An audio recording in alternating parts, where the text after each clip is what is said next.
Hello guys, स्वागत आहे तुमचं माझ्या एका नवीन छोट्याशा ब्लॉगमध्ये. तर आज होती माझ्या 1Kची पार्टी. तर सगळेजण मला म्हणत होते की 1Kची पार्टी दे, 1Kची पार्टी दे. तर मी पण ठरवलं की चला यांना 1Kची पार्टी देऊनच टाकूया. तर आमचा रात्रीचं प्लॅन ठरला आणि लगेच तो प्लॅन सक्सेसही झाला. तर म्हणजे सगळेजण तयारी करत होते आणि आम्ही बाहेर चुलीवर करण्याचं ठरवलं. तर ते बनवता तर कोणालाच येत नव्हतं, पण सगळे यूट्यूबमध्ये पाहून थोडं थोडं लॉजिक लावत होते. तर असं करता करता आमच्या दिदूबाई बसल्या ते त्याला मसाला वगैरे टाकायला आणि नंतर मंगलताई आल्या आणि त्यांनी सांगितलं थोडंफार. त्यानंतर आम्ही आमच्या प्लॅननुसार थोडं थोडं सगळ्यांनी लॉजिक लावून असं बनवलं. तर ते खूप छान झालं होतं. त्यानंतर एंट्री झाली ती आमच्या समूबाईची. ती खूप एक्सपर्ट आहे ते बनवण्यासाठी. मग मी पण म्हटलं मी पण थोडं त्याला हलू लागते. तर मग असं करता करता गप्पा गोष्टी करत करत आमचं झाली तयारी. त्यानंतर मग त्यात ते सर्व टाकून त्यानंतर ते हलवलं वगैरे आणि मग ते शिजायला घातलं.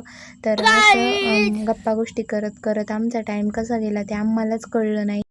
आणि ते बिर्याणी करायच्या वेळेस वातावरण पण खूप पावसाचं झालं होतं. तर आम्हाला भीती होती की पाऊस येईल त्यामुळे आम्ही खूप पटपट आवरत होतो. पण पाऊस पण नाही आला आणि खूप मस्त नियोजन झालं. त्यानंतर समू टाकत होते त्यात कोथिंबीर, मिरची वगैरे.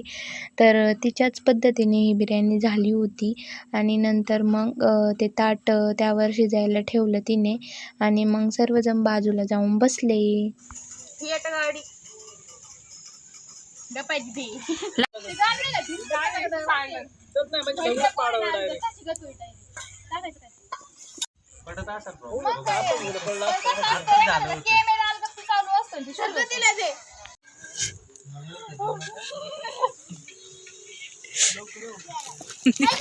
दीदीला घेते ना.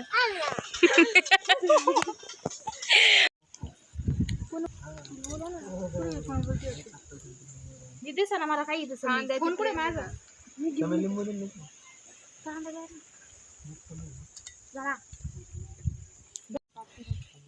तुम्हाला पीस टाकायचं असेल टाका.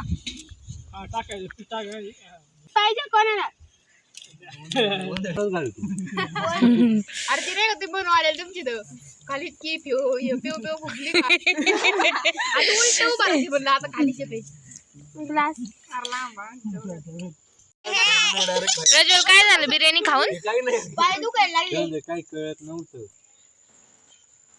खालची मस्त लागते.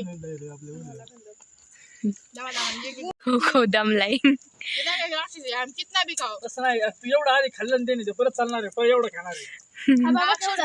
आणखी देऊ का मग नको मला. त्याला तो पण चाललाय जाणार आहे. प्रज्वल, बास आता लय फुकशीन. काय आपलं? चालून